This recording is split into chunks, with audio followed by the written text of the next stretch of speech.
Women should remain silent in the churches. They are not allowed to speak, but must be in submission, as the law says. If they want to inquire about something, they should ask their own husbands at home.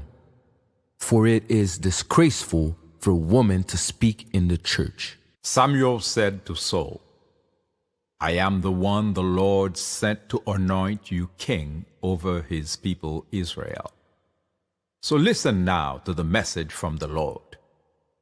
This is what the Lord Almighty says. I will punish the Amalekites.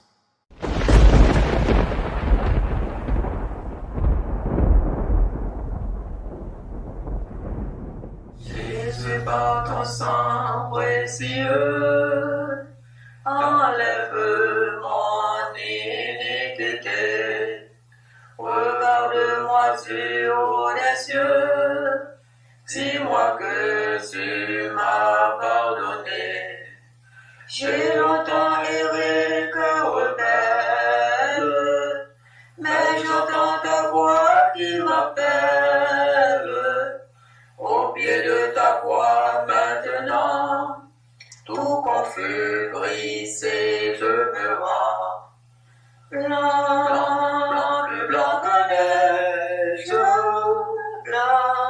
blanc, plus blanc que neige, lavé dans le sang de l'agneau, je serai plus blanc que la neige. Now go, attack the Amalekites, and totally destroy all that belongs to them. Do not spare them. Put to death men and women, children and infants, cattle and sheep, camels and donkeys. 1 Samuel 15.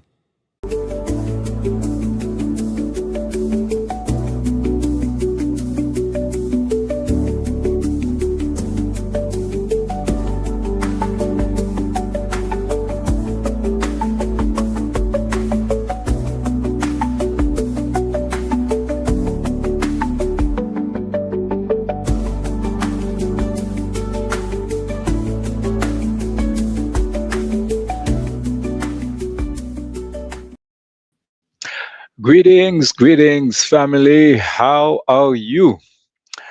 I am glad to welcome you to this 46th episode of God is Not White. My name is Jaffe Kaiti, and I greet you from Ottawa, Gatineau, the capital of Canada. And this evening, we have a very much information-packed presentation and discussion in store for you. And I am hoping that those of you who are familiar with the program are already busy contacting loved ones, people you know are likely to be interested in the topic of discussion this evening. So, God is Not White is our own investigation of the relationship that people of African descent has nurtured and is nurturing with Judeo-Christianity. And so we have this meeting every Wednesday at 7 p.m. And we look at matters of religion as well as current events as they are really intertwined in many instances for the lives of people of African descent. And so I will, as usual, have a slide presentation. And as announced, this evening, we will also have excerpts from a couple of videos. For those of you who were there last week, you know that we did this lengthy interview with Eve Engler. So we will have some excerpts from that to illustrate what we are going to be discussing this evening. And also excerpt from a specific program that I participated in called Activists in Exile. And so this is what we have in store for you tonight. And please make sure that you do what is, going to help more people find this program. And also do not hesitate to participate in the comment section. I noticed that a couple of you are already there. I greet you, Jean-Louis. Do not hesitate to ask questions or make comments, and we will try our best to try to engage you in this manner as well. So again, I'll remind you that all of the programs are on our website. If you go jafricait.com, just as you see the name type there, jafricait.com, and on the website there is a button titled "God is Not White." For this program, all the programs that we've had since the beginning of 2025 or the end of 2024. And on the Haitian side, in Haitian Creole, the program that we air live on Sundays at noon, Cause Nefta Cause Fre, is also on the website. And so we try to put them up on the website as soon as it is over. All right. So let's see what we have in store for you this evening on God is Not White. Okay. So white nationhood matters, obviously.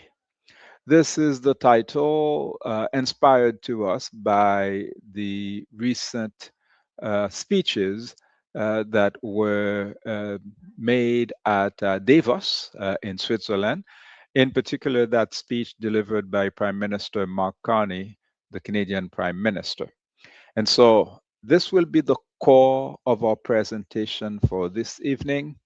And just a few slides, and as we go through them, we will share with you the statements or the interview or excerpts from those two interviews that I mentioned earlier.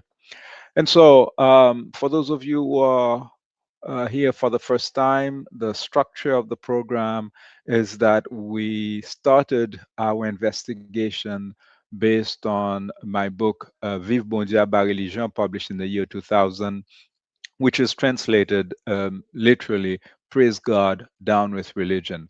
Like I said, the focus is to look at how religious faith has impacted people of African descent in the way we inhabit the world, and the vulnerability that is associated with that. We spoke about that at length, starting with our own understanding of the concept of God, then the concept of religion, the difference between the two, and how different groups of people have tried to make it more malleable, whether it is through liberation theology or the concepts of a Black Jesus, or some people are now studying the Ethiopian Bible as opposed to the King James Bible. But, and then we started to take a look at, and this is one of the things we're going to discuss tonight, this metaphor, the idea that white Jesus was not introduced to be a real person or a deity, but rather to be a metaphor for white power.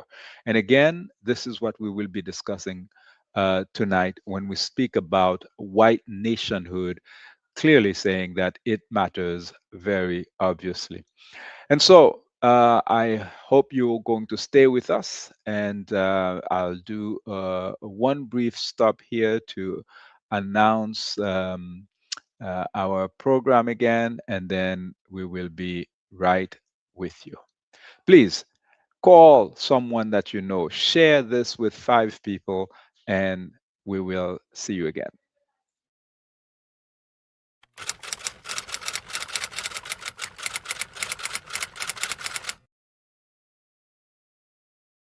Women should remain silent in the churches. They are not allowed to speak, but must be in submission, as the law says. If they want to inquire about something, they should ask their own husbands at home. For it is disgraceful for a woman to speak in the church. Samuel said to Saul, I am the one the Lord sent to anoint you king over his people Israel. So listen now to the message from the Lord. This is what the Lord Almighty says: I will punish the Amalekites.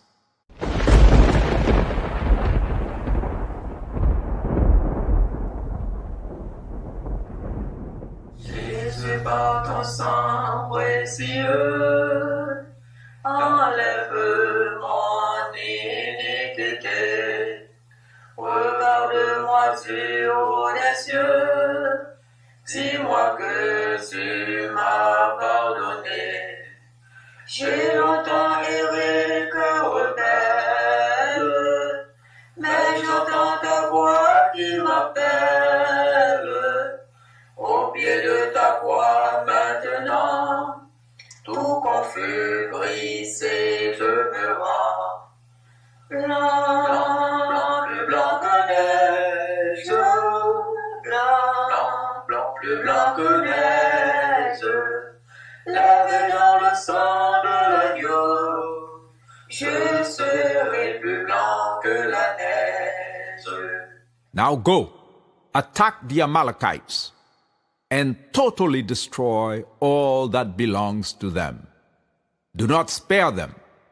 Put to death men and women, children and infants, cattle and sheep, camels and donkeys. 1 Samuel 15.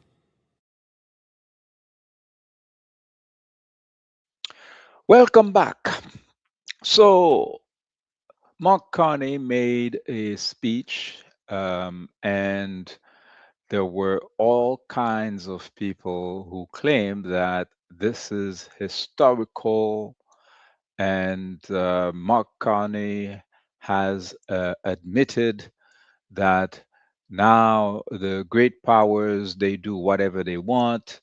And they don't follow the rules-based international order, and that middle powers such as Canada must come together, and that's how we're going to engage the world, and many applauses. Of course, it didn't take long for the so-called leader of the free world, Donald Trump, to claim that Mark Carney is not as grateful as he should have been to him, and for uh, Canada lives because of the United States.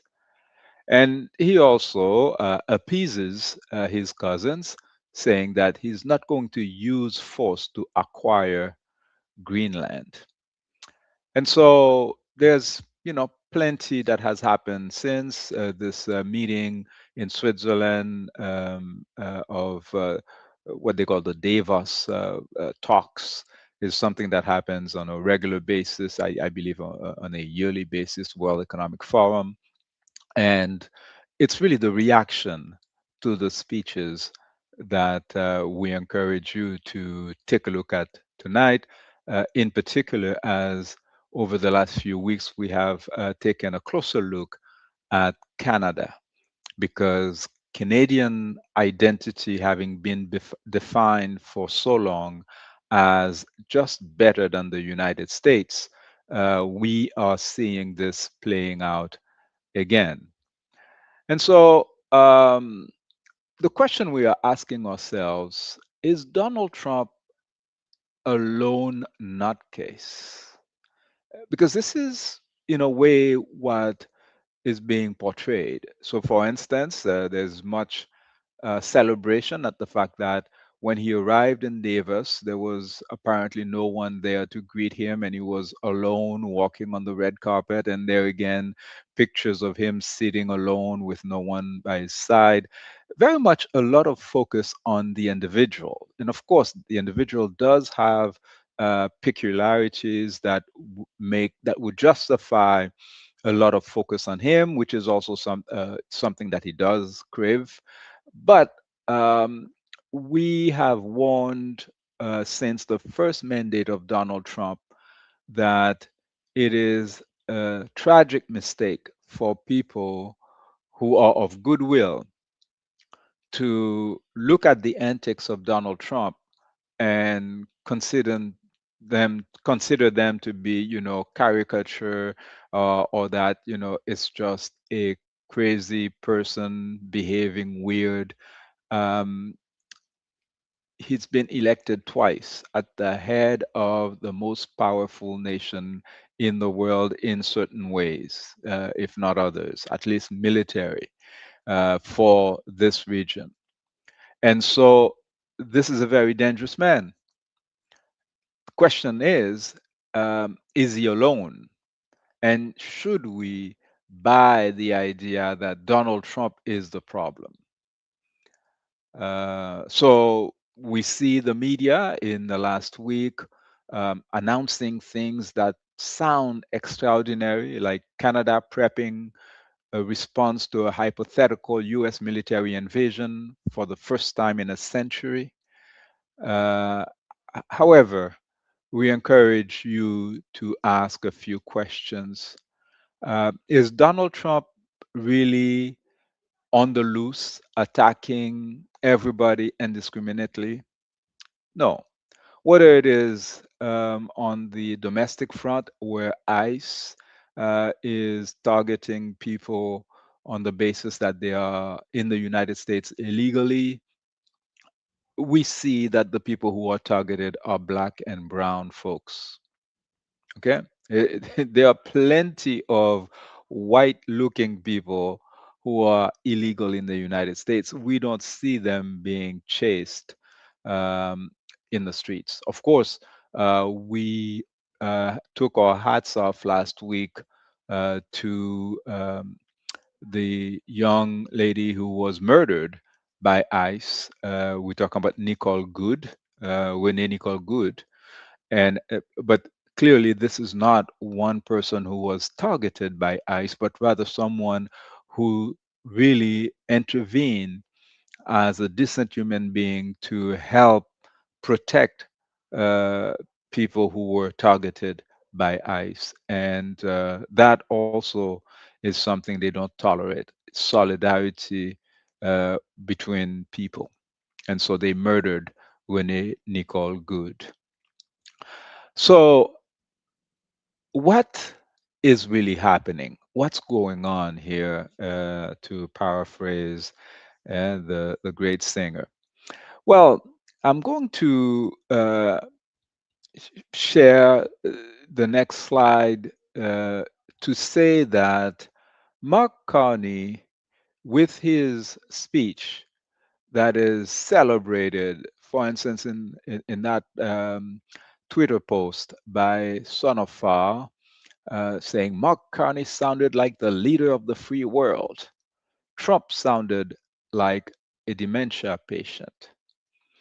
Uh, so Mark Carney, the banker, who is current Prime Minister of Canada, becomes a sudden hero, and he's celebrated by many. This morning, for those of you who are following, you can see many media reports, basically exalting the merits of his speech. Of course, you can see his speech all over mainstream media, so we will not focus too much on it. I'm sure you've heard excerpts of it and you can hear the whole thing or read the whole thing online. We are really focusing on the reaction and some aspects of that speech. And my contention here is that Mark Carney is simply playing a role, just like Donald Trump is playing a role. For those of you who watch Batman, you could say Donald Trump was given the costume of the Penguin, and he's been playing the role of the Penguin. And Mark Carney is Batman. And earlier analogies, I mentioned how in our generation, we have seen the introductions of metaphors or individuals that are imaginary, such as Tarzan, those of us who grew up in Black francophone countries, we are familiar with Black Le Roc, Zambla, Tintin, or Tarzan in English world, who is better known. It's the same metaphor as white Jesus as well. That is the great white man who shows up and is going to make everything right. Now, we discussed this in more depth in episode 34, Jesus, Tarzan, Eric Prince, and Donald Trump. I encourage you to look at that episode when we mentioned that Venezuela, Haiti, Palestine, Africa were are all targets of the so-called Project 2025 by Donald Trump. And these countries, um, if you look at how they were and are being attacked, it is quite different than how Donald Trump is attacking his cousins. And so I say here, bombs for them. Okay, lots of bombs dropped in the Caribbean, killing Trinidadians, but targeting Venezuelans. Over 100 killed uh, in the run up to the kidnapping of President Maduro. And during the attack to kidnap President Maduro and his spouse, Celia Flores, another 100 people killed, right? Among them, the 32 Cubans who were providing security to President Maduro. So, bombs for them. And you see what happened to Gaza, but it's really hot air that Donald Trump is serving Canada, that he mused about, making his 51st state, and also with regards to Greenland, as we will see later. And so Donald Trump does not treat his cousins the same way that he treats other enemies of his. And so let us see another statement that was made here. That is a statement that he made during those meetings in Davos. Uh, Trump, and we quote here, says, based upon a very productive meeting that I have had with the Secretary General of NATO, Mark Rutte, we have formed the framework of a future deal with respect to Greenland, and in fact, the entire Arctic region. Please pay attention to that. This solution, if consummated, will be a great one for the United States of America and all NATO nations. Based upon this understanding, I will not be imposing the tariffs that were scheduled to go into effect on February 1st. Additional discussions are being held concerning the Golden Dome as it pertains to Greenland. Further information will be made available as discussions progress, and Vice President J.D. Vance, Secretary of State Marco Rubio, Special Envoy Steve Witkoff, and various others as needed will be responsible for the negotiations. They will report directly to me. Thank you for your attention to this matter, as he usually ends his things. In other words, Trump is saying that he and his cousins have reached an agreement as to how they're going to take control of the entire Arctic region. And this is what we should focus on, as opposed to, whether he spoke perfect English or uses, the grammar that we know he deals with, um, and whether he was rude and all of these things that are really superficial. That's the part that he's playing the penguin. That's his role. And I really think that it is important that people focus on substance rather than antics of a so-called madman. Okay, um, now I think you made the point that the way that Donald Trump is dealing with his cousins is not the same way that he's dealing with people that are considered other. Uh, Here, I'm going to share with you um, a, an excerpt of last week's conversation with Eve Engler, where we were discussing specifically the kidnapping of the president of Haiti in 2004, which basically precedes by 21 years what we have just witnessed in Venezuela. And to realize that this is something that happened in collaboration with Canada and France. The cousins were working in tandem, and no, it wasn't Donald Trump in the White House at the time. It was George Bush the Lesser, okay? Baby Bush, if you prefer. And here in Canada, it was Jean Chrétien and then Paul Martin, and it still happened, right?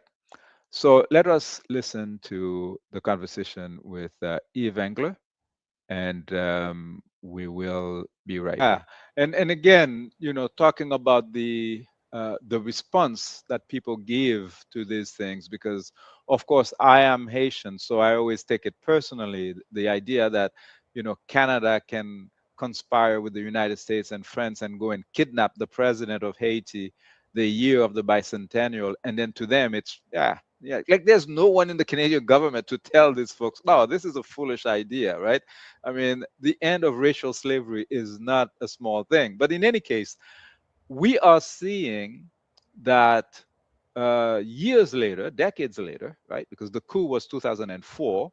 The first few days of 2026, the United States enters the residence of the president of Venezuela, elected president who went through elections. And I want to state also, it's not just the presidential elections, there's a legislature functioning there. They have local elections, okay? They had just had local elections. And they kidnapped him and his wife and took him to court in the United States. So it means like this can be recycled over and over and over again. And the Canadian government says, well done. Like we never supported Maduro anyway. That was the response from our prime minister. Yeah, I mean it's just crass. It was obviously what happened to Aristide in the middle of the night with Canadian Special Forces controlling the Toussaint Louverture airport as U.S. Marines forced them on a plane and dumped them in the Central African Republic. That was crass. But what happened in Caracas is even kind of more, because at the end of the day, Venezuela is a more powerful state, and actually, it has a military that has capacity to provide at least some check to U.S. Dominance. And the Canadian government, they celebrated it. I mean, they've been part of this process of trying to overthrow the Venezuelan government for more than 20 years, right? They Chrétien back in 2002, they quietly supported the coup against Chavez, and fortunately was overturned after 48 hours. In 2002. In 2002, and then if you look at the period like from there on, it's constant undermining of Chavez and then later Maduro at a kind of low level. It's not, full blown sort of, coup campaign. But then in late 2017, with Chrystia Freeland, with Donald Trump, and then Chrystia Freeland taking over the foreign affairs, Canada sets up the Lima Group, where they rally the different countries against Maduro. It really should have been called the Ottawa Group, but they wanted to call the Lima Group because it gives a bit better cover than the Ottawa Group. Could have actually been called the Washington D.C. Group, but and then so Canada launches that. They take Maduro to the International Criminal Court. They sanction. They break off diplomatic relations, They're funding opposition. Never. It's interesting to contrast some of that between Venezuela and Haiti. The funding in the opposition in Haiti is much more important, right? Obviously, it's a more impoverished place, and so throwing around, $10 million has more impact in Haiti than in Venezuela, a bigger country, all kinds of dynamics. But they were still doing that same dynamic, funding opposition groups, and then they take it to like the final stage, which is some opposition politician who is like, ultimately a very marginal opposition politician, decides that he's the president of the country in a park, and the Canadian government right away recognizes it. And again, Canadian press reports that they had actually been working on this whole plan for months and months and months, and getting the opposition both inside Venezuela and outside of Venezuela behind this idea of turning Juan Guaido into president. And then they push this for a good year plus, and they hold all these meetings in Ottawa where they, saying the Lima group comes together and Guaido, and we're cusp of Maduro falling. Eventually, they basically realized they failed. They never they never end the Lima group. They never really formally end the process, but they kind of, stop promoting it because it's become kind of a disaster. But all of that is in the background. And then actually, Carney boasts that one of the first things he did when he became prime minister was that he brought in new sanctions against Venezuela. So and then it culminates. I don't think. Canada was assisting wherever the U.S. goes to war or any big U.S. military operation. Canada is going to assist, right? Through NORAD. In this case, through Operation Caribe, which is the Canadian drug interdiction with the U.S. and the Caribbean, through our small little military base in Kingston, Jamaica, and then all the officer training exchange programs. All these Canadian officers and there's evidence that there were Canadians flying in some U.S. jets that were operating in the region. We don't know if they were engaged in any of the bombing. The Canadian. I encourage you to check out the full interview. But with Yves, we discuss what's happening today, but we also took a look back at, his earlier involvement with the Canadian foreign policy actions in Haiti. And Yves, the fact that he has taken direct action to expose politicians in Canada is basically what he's well known for, and of course hated for by some folks.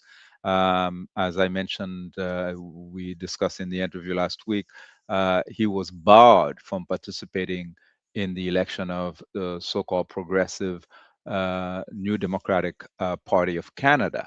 Okay, so this is also context that is important. But let us, in the second part of this interview, very brief, because we're really showing you just a few minutes, and this is actually a sit down that I think it was at least 30 minutes, but we're only going to share maybe between 5 and 10 minutes with you tonight.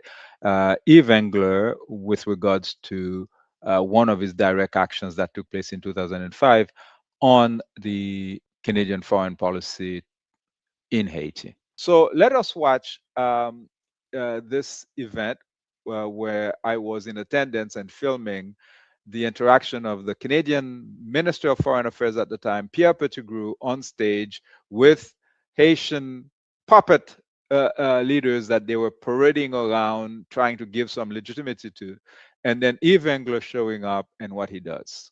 La conférence de Montréal sur Haïti démontre une fois de plus l'appui et la solidarité du Canada envers le peuple haïtien. Nos discussions ont été franches. Elles ont... You have the blood of Haitians on your hands! You have the blood of Haitians on your hands! Pédégou menteur! Haïtien meurt! Pédégou menteur! Haïtien meurt! Pédégou menteur! Haïtien meurt! Pédégou lies! Haitians lie! Pédégou lies!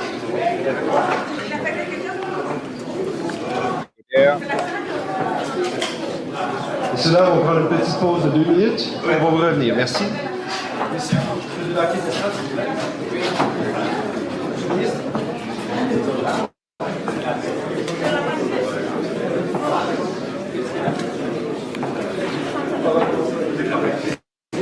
Now,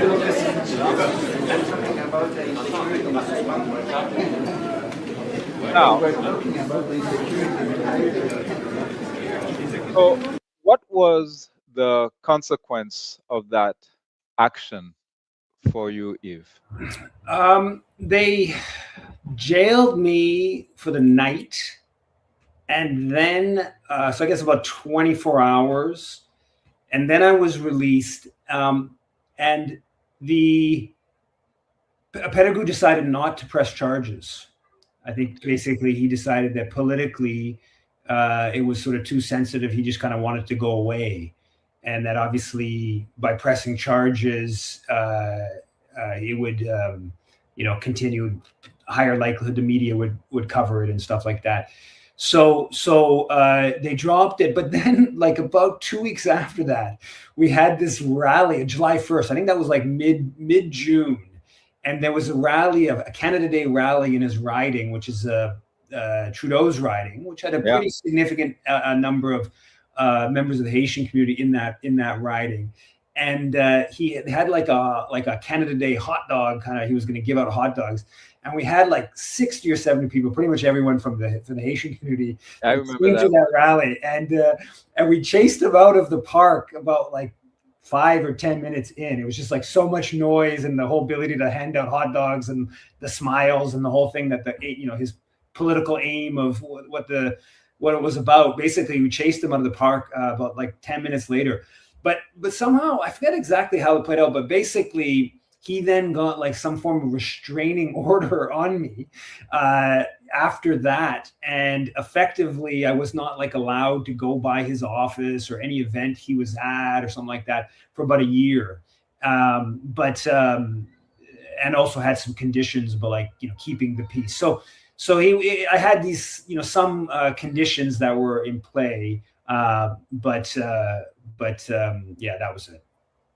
But if what you were saying as you were being carried out of the, so we will now play a last segment from this interview where we're talking about why such fake outrage is what we witness, as opposed to people really focusing on what is important, what is essential in those grave Accused situations. felon. Like, Okay. It's I don't know, what is it that we need to do to get people to be outraged over a genocide, over in Gaza, in the Congo, as opposed to red paint on a minister's shirt? Yeah, it's this like fake kind of polite dynamic. The media reaction is always fascinating because the preference is never to do something like that. The preference is to write, an op-ed for the newspaper and have them publish a 700-word piece that says, Canada sent Joint Task Force 2 special forces on the night that Aristide was kidnapped, and they killed this many people the next day, and Canadian troops were supporting this. Right? Just like, writing in that kind of, the respectable kind of way. Well, but of course the papers will not accept that, right? They won't take that op-ed. They won't take that press release. And so we are forced in a situation where if you want to get the media, you got to do something kind of like more, call it bold, call it aggressive, whatever. And then their coverage of it will be framing on, rather than the substance, the framing will be, oh, well, this is like disruptive and this is like antisocial behavior, and largely ignore the substance. In this case, it was a very successful action. The media did cover it. They had to cover it. Yeah, because they were all in the room, and it was like the Gazette article was actually, they had a good bit where they said at least they didn't mess up his hair, because Pettigrew was known for having this like serious hair. Yeah. But the also thing, part of that is that we had people with placards that were in the hotel, and it's so with messages that weren't in the room, And it so happened that actually Nick Barry Shaw from 80 Action Montreal, he was like a floor down. As they were bringing out, the Gazette photographer got this very good photo. I think it was the same message, Pettigrew lies, Haitians die, next to me being like whisked out by the RCMP, and that got into the paper. So that was a certain success. But yeah, it's the hypocrisy of it, of getting outraged by a tough question on a politician, or yelling at a meeting, or in this case, this is at the more quote unquote extreme end of putting like that was just cranberry juice and a bit of red dye, right? Like he probably washes out of his suit, maybe not, but probably even washes out of his suit pretty quickly. It's part of his per diem, man. Like, I mean, it's not going to come from his own budget. that got billed to the federal government. Yeah. So I encourage you to check out the full interview. Like I said, it's episode 45, and Yves Engler and we spoke about many things, including the fact that they decided to bar him from running for the NDP, and his thinking of what can be done so that we have Canadian foreign policy that is independent of the United States and that is truly progressive. Now, let us go back to our presentation and the fact that no, not everybody is heralding the speech by Mark Carney, the Prime Minister of Canada, as the best speech ever, and standing up to defend Denmark, etc. And that's what Eve was referring to here. That is because the mainstream media tend to focus on things that are superficial. We do not get to know what the real story is. For instance, our sister from Black Agenda Report, Margaret Kimberly, she wrote on her Twitter, I repeat, Denmark is racist as against indigenous Greenlanders and immigrants, and is also a happy participant in US imperialist crimes. Again, Donald Trump is the cousin of Mark Carney, is the cousin of the Prime Minister of Denmark, is the cousin of, Emmanuel Macron. Understand that we might be in a scenario where we are being once again played, as we were in 2008. Those of you who have the memory, the president of the United States in 2004, 5, 6 became so hated around the world that they were throwing shoes at him wherever he went. And to get everybody now engaged again with the flattering of the great superpower, they played us. And they found the perfect candidate for that, a so-called first Black president of the United States in the person of Barack Hussein Obama. Yeah, the guy who has swag and who walks, and he barely walks, he floats. And he's got the voice, etc. And we were living in a post-racial society. They gave him a Nobel Peace Prize, right? Before he even took office. And as soon as he got there, he started bombing pharmacies in Africa and deporting Black and brown people in numbers, to use a Donald Trump word or phrase, as never seen before, right? And many crimes of the United States conducted under Barack Obama, they got away with because people were mesmerized looking at the good-looking Black family in the White House. And the media did everything to keep us in that crazy space. So, are they trying the same trick on us again? Is Carney another Barack Obama? I don't know.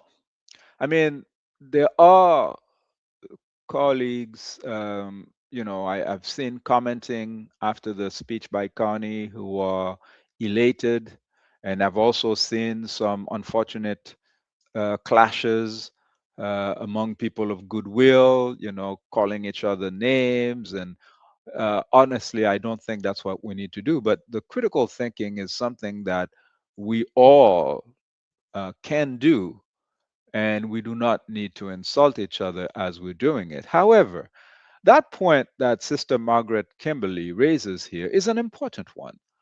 Because when we talk about Greenland, there's another brother or sister, I don't remember who raised that question, who asked if the indigenous people of Greenland had declared independence, would all of these people who now stand for the sovereignty of Greenland and Denmark, would they have done it for an independent Inuit population in Greenland?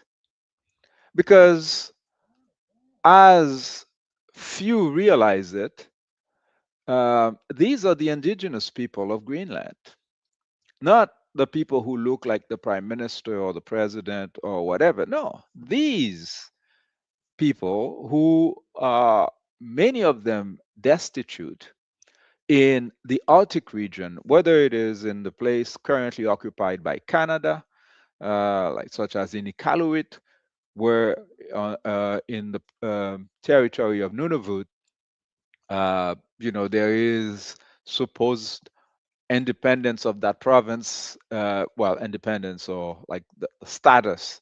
Uh, but in reality, um, the talk of sharing access to the Arctic among the current scavengers of the world is not new talk.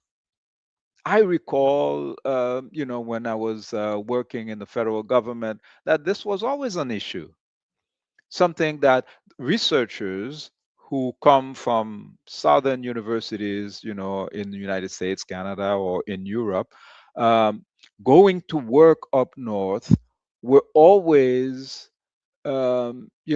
discussing, well, how do we win the trust of the Inuit people?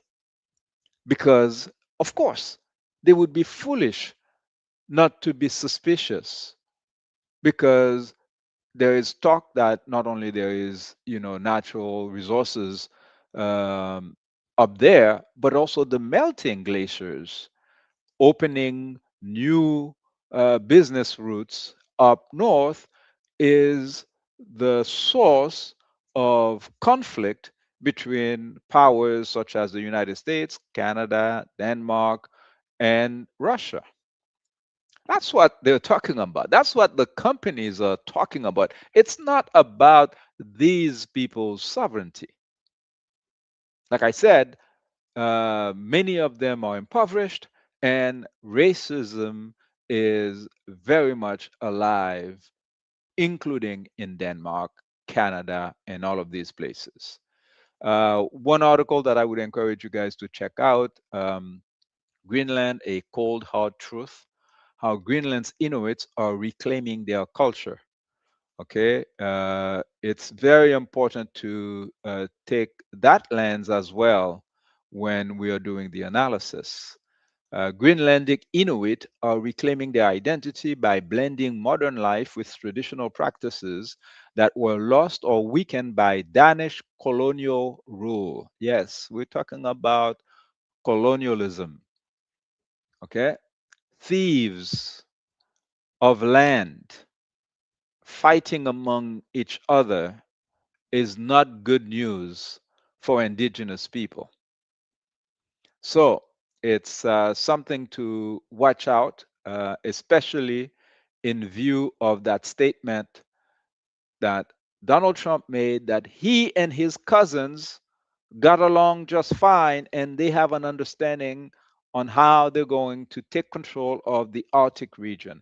And there are countries that do not have current access to the Arctic who've been very busy trying to get on boats, with Canadians, pretending that they're focusing and on research, but they all want access to the Arctic, one way or another. And it is not the well-being of the indigenous people up there that is foremost the preoccupation. Okay, other people who are not applauding. And of course, I focus on these because I'm pretty sure you're going to find the mainstream propaganda on CNN, Radio Canada, BBC, France 24. You're saturated with it already. So forgive me if I don't try to do some kind of balancing act here to be objective. I'm not objective. I'm giving you the other side that you're not seeing on mainstream. So our brother Eve Engler and Joe Emersberger quoted here. First, Joe says, "Wake me when Carney renounces Zionism and quits parroting the U.S. line vilifying Maduro." Indeed, you've noticed it, how, you know, President Nicolas Maduro, who was truly attacked, it wasn't, verbal jabs or, hot air that Donald Trump threw at him. No, he sent soldiers who murdered hundreds of people and they kidnapped the president, brutalized him and his wife while taking him to court in the United States. A brazen kidnapping, okay? And this is not what's being discussed at Davos, okay? uh, for all of the posturing that we see. Now, here's what Eve Engler had to say about this. The Prime Minister's speech in Davos reflects a long liberal tradition of seeking to convince people to judge what I say, not what I do. Carney said he would join the Trump chaired international law violating so called Gaza Board of Peace. The PM has repeatedly said Canada would only accept a Zionist Palestinian state, and his Foreign Affairs Minister, Anita Anand, described Canada's unwavering support for Israel's security. In practice, this means refusing to uphold Canadian law on arms sales, registered charities, foreign enlistment, and war criminals in Canada vis-a-vis a genocidal apartheid state. Yeah, these are the kind of statements that causes Eve Engler to be barred from running for office in Canada. But I dare you to identify the lie in what he said. Okay, this is a French language publication from Quebec, Canada, à gauche. And it starts like this. If you left wing and or thought you were, and you were blown away by Mark Carney's speech, we have a problem. This speech is premium bullshit, Davos grade. It sounds lucid, serious, historic, but it's primarily a PR stunt to sell a very simple line: more weapons, more extraction. Remember, he's a lawyer. More deals, and a veneer of morality to make it palatable to progressive centrists. They proceed to say, he drops a truth we already know. The rules based international order was a fiction. He admits that the strongest example, the strongest exempted themselves when it suited them. He acknowledges that international law is applied with varying degrees of rigor depending on the identity of the accused or the victim. So he knows perfectly well how it works, but he uses this lucidity as a facade, not as a commitment. Yes, smokescreen. When you hear the Canadian Prime Minister talk about values based realism, that's an escape route that he leaves for himself. to continue to be biased uh, and to continue to go along with the United States invasion of Venezuela, invasion of Haiti, invasion of Cuba, threatening Burkina Faso, while at the same time reserving the right to talk about values, sovereignty, when it is Denmark that is the threatened, or the land of the indigenous Inuit people that either Canada or Denmark has stolen in the high Arctic. No, it's not values. It's still the same greed that motivates all of these folks. Okay, something lighter as my final slide. No, Trump is not the only joke in this whole thing. This is a post by Ken reacting to Emmanuel Macron.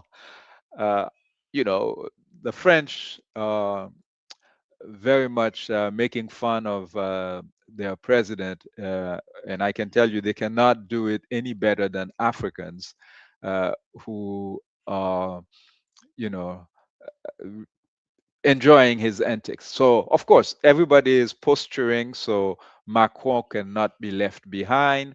So he took to the stage with his dark glasses and announced, ceremoniously, we are shifting to a world without rules. Imperial ambitions are resurfacing. President Macron references fundamentally unacceptable tariffs used as leverage against sovereignty during his speech in Davos. And to that, Ken replied, he says this while funding terrorists to destabilize the Sahel, killing thousands of Africans over the years, and intending on using Nigeria as a proxy to fight a war against the AES for resisting his fascism. And then he praised, if you can say that. I cannot say that online, on the air. But he concluded with regards to the dark glasses, his wife probably punched his eye out. No, Donald Trump is not the only joke. And I wish all these jokers were funny because there is real tragedy taking place. As he mentioned here with regards to the French arming terrorists in the Sahel and then pretending that they're offering their help to African countries to help them fight terrorists, and then Africans finding out that actually it's the French that have been collaborating with the terrorists all along while Africans were being blown to pieces.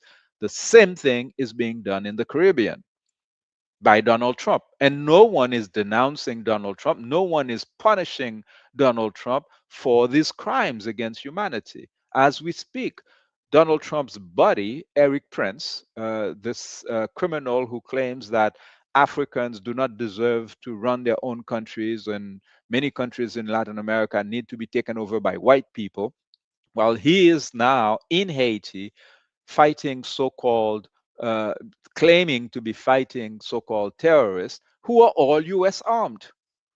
The same trick that they play in Africa, they're playing in the Caribbean. Where's the outrage about that? As we discussed with Brother Eve Engler, it's all fake outrage because people want a quick win. They want a quick hero. They want a quick resolution. And I will end with excerpt from this program that I told you I participated in with Voices in Exile.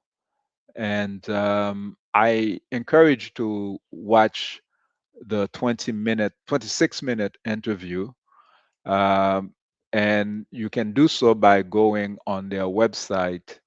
And as you can see, they have many different individuals that they interviewed. I'm one of many on their website. It's I believe my interview is one of the most recent ones.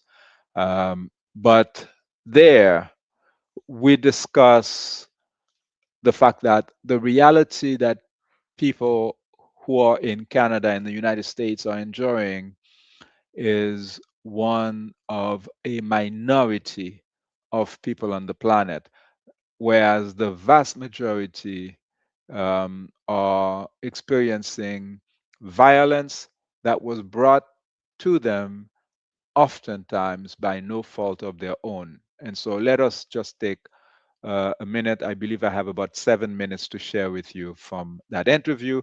Like I said, it's a 26-minute piece you can find on the website of Voices in Exile, which features people from various countries.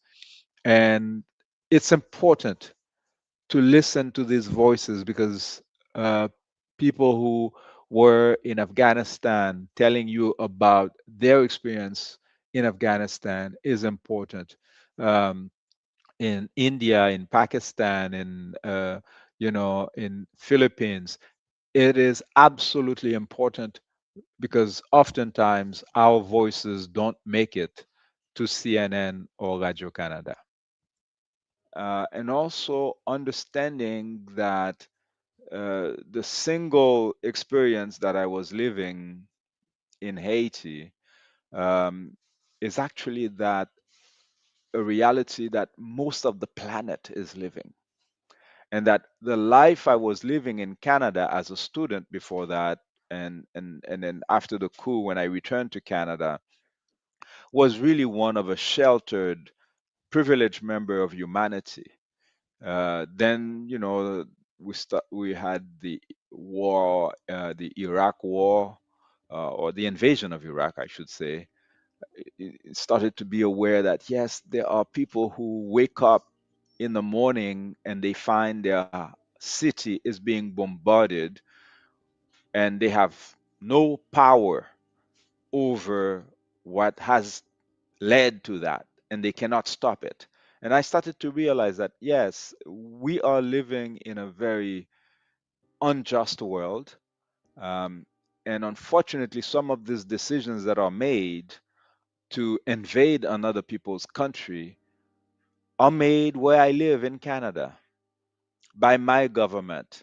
The government which later on I started working for in 1992. And so a lot of these things started to ingrain in me that I cannot be a mere spectator in what is happening in the world, and whatever impact my voice might have, I should get it out there. So I started participating in demonstrations. In that interview, we proceeded to talk about the fact that awareness is important, but it is insufficient because the powers that are at play here, uh, we're talking about bureaucrats who know exactly what they're doing. It's not by lack of information that they make these attacks on the impoverished people of the world, but it's rather because of greed. And so they know. However, in the populations, whether we're talking about Canada, the United States, or Europe, there are many people who are not aware. And we need to at least remove that excuse so that people can be well informed and participate in working for a better world. It's really, I don't know what else, because awareness is important, education is important. A lot of people are not aware of realities that individuals are living in different countries. So, in the case of Haiti in particular, I consider that my voice was important because you will not find many Haitians who are articulate in English who are willing to take that kind of stand. There are a few of us, and what makes it even more difficult is that there are topics when an articulate black person raised them on national television, the interview ends very abruptly. Okay. So, one example is reparations. The issue of reparations that I have been part of that struggle for a number of decades now, I realized that, once they invite you on CBC, Radio Canada, and stuff, if you're lamenting about the plight of Haitians, they're all good, they're happy. But if you move to a space where you're talking about, no, no, we're not here to lament about, the situation of family members. This is not about voyeurism. Okay, what we're saying is that there has been a crime against humanity, and these people demand reparations. And all of a sudden, they are not interested in you anymore, and so the interview would end. There'd be a last question posed.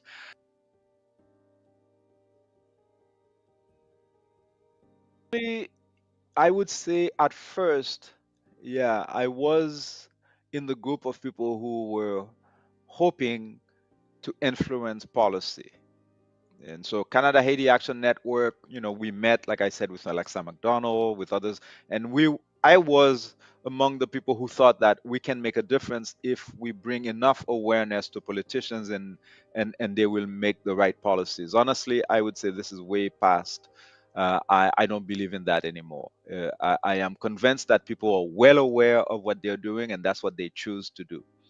And so I have shifted my focus on Black people. My focus is people of African descent, uh, in particular those of us who've been Christianized, um, to realize that I mean I share my journey. Like I said, I grew up in the church. Um, I was so religious that when my soccer team is going to play, I would get on my knees and pray so that my team wins. Yeah, like, I was. And one final piece about this interview, which again I encourage you to check out on Voices of Exile. You will find them on YouTube, but also simply go on the website, Voices of Exile, Voices in Exile, sorry, .ca. And you will see many different interviews with folks from uh, all around the world, and very, very interesting talks. So do not hesitate to do that. And so the last piece, and we'll see you next week. Fans of Brazil, and etc. But what I meant is that it was a very childish and naive posture. And I take the example of something as trivial as a soccer game.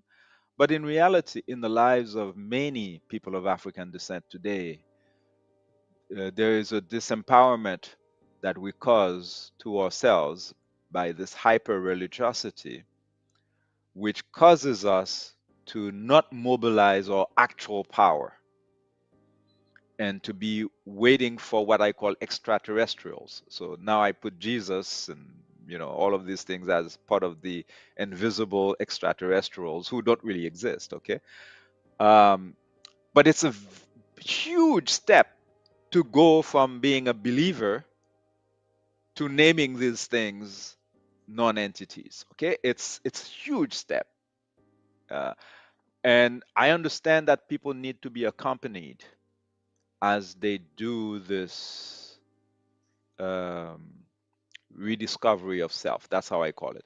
And so that's why I started this program. I published my book Vive Bon Dia Ba Religion in 2000 in Haitian Creole.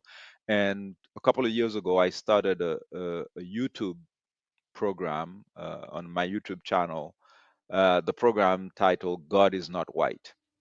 And this is what my focus is trying to share with people, everybody, but like I said, my main focus is people of African descent, what the history of Judeo-Christianity is, the factual research stuff about how did Judaism come into being, who wrote the books, because it was a shock to me as I was doing research for my book, how much of this is actually documented. Like in the book of Luke, it tells you that what I'm... Cause nef, tan kouze fre, ak J'Afrique Haïti. Chaque dimanche, midi ouan, Cause nef tan kouze fre se yon rendez-vous pa kapala sou kanal YouTube J'Afrique Haïti. Ak konik Parole Papa Desaline, J'Afrique Haïti ap ede nou etidye, diskou, proklamasyon, ak lot document ki pote l'ide fondate nasyon nou an.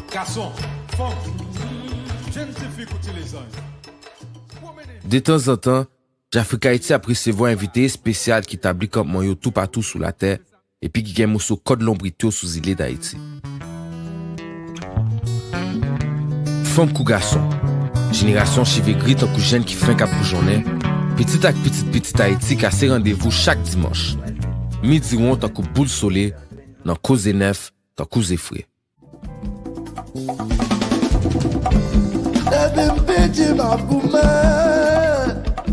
Konen l'histoire, c'est douane.